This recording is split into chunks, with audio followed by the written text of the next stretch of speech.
100 రోజులు లోపల గడువు ఉందని చెప్పి 100 రోజుల లోపల షెడ్యూల్ వస్తే ఎన్నికల కోడ్ కాబట్టి అమలు చేయలేకపోయిన ఒక నెపాన్ని మరి అవకాశంగా ఆసరగా తీసుకొని తప్పించుకునే ప్రయత్నం చేస్తే తెలంగాణ ప్రజలు మీరు నమ్మి మోసపోకండి. కర్ణాటకలో బహిర్గతమైంది, హిమాచల్ ప్రదేశ్లో మీ గ్యారెంటీలన్నీ కూడా తేలిపోయినాయి.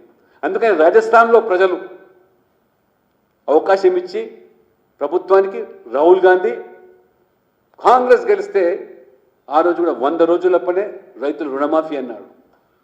దగా చేశారు, మోసాలు చేశారు కాబట్టే ఇవాళ రాజస్థాన్లో కాంగ్రెస్ పార్టీకి కర్రు గాల్చి వాత పెట్టారు. హిమాచల్ ఎదురు చూస్తున్నారు, కర్ణాటక ఎదురు చూస్తున్నారు.